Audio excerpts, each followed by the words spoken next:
Again, thank you all very much for your role in preserving this for the community. There's one other point I would like to make. If you all would look at your brochures and go to the second to last page. We take our historic properties in Blacksburg seriously. If you go down that list and see the historic properties that we own and that we work with, and they just about all have uses, it is very, very important, I think, as we go forward and look at what we're going to be, to take places like the Oddfellows Lodge and remember who we were. So I'm going to introduce right now Councilman Tom Sherman, and Tom is on the museum committee, and I think out of all of us in town has been the biggest cheerleader and supporter for this effort. So Tom, would you like to come forward and say a few words?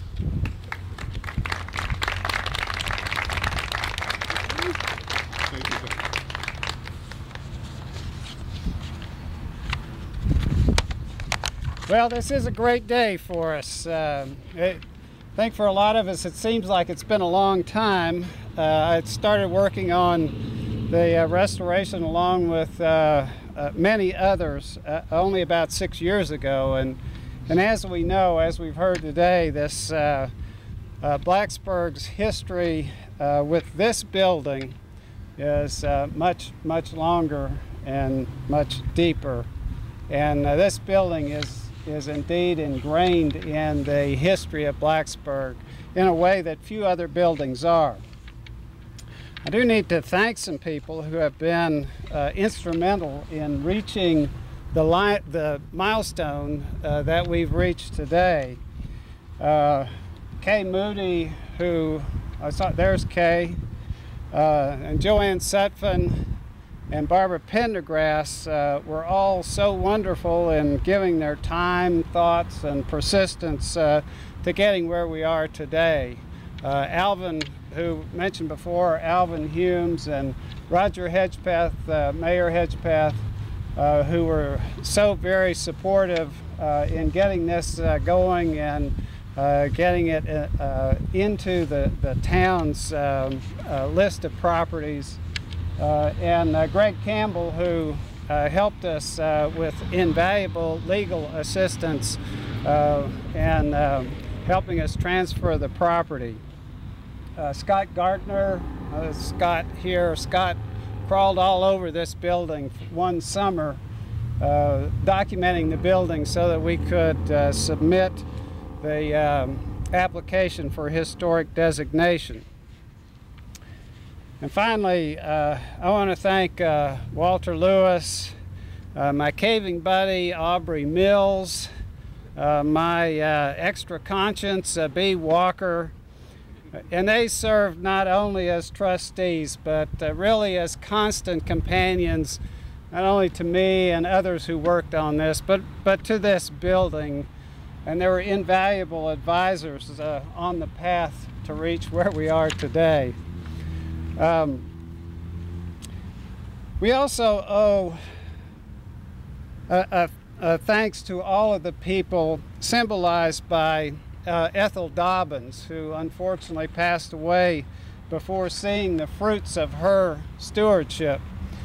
She essentially watched over this building along with her contemporaries, and they carried not only the rich traditions of the local black communities long after this hall was no longer a social center for African Americans, but they also were vigilant to preserve this building and its stories for us today.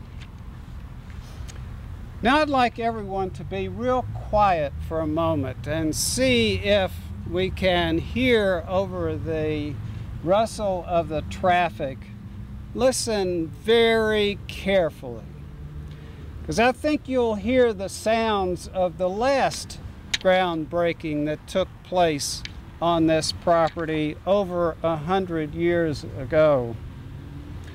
These are the voices of George and Leila Williams, Mary Lou Young, Williams Young, Gordon Mills, James and Jack Anderson, John Rollins, John Eves, Granville Smith, and even if you listen very carefully, you might hear the faint voice of Alexander Black.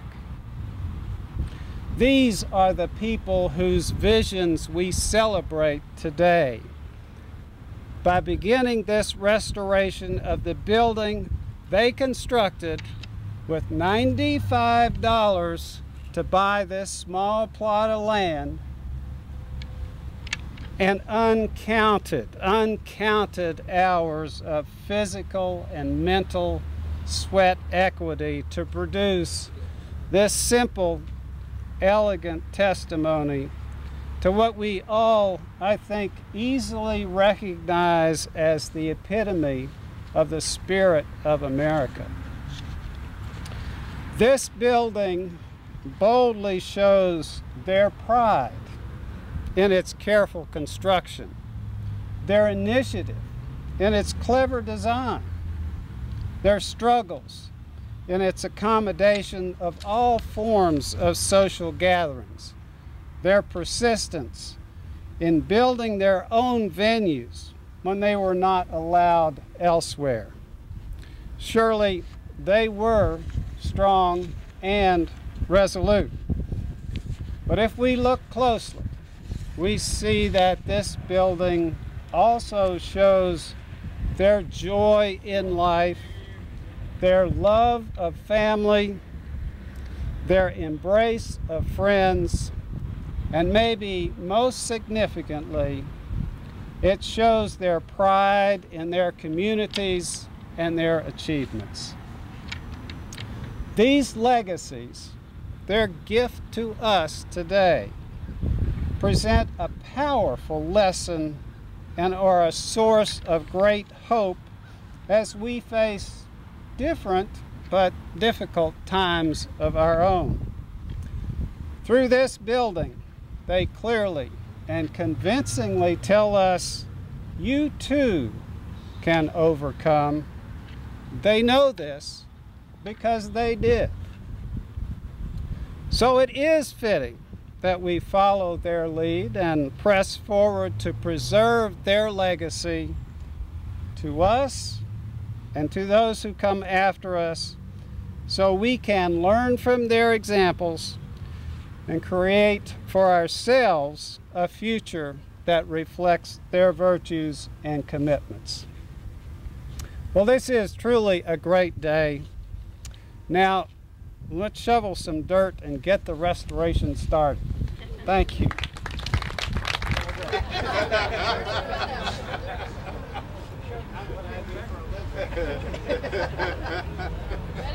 All right, wait, let's make sure now. All right, well, I'll face over that way. 1, 2, 3, smile. All right, 1. Are we ready? 2, 3, throw the dirt. There we go.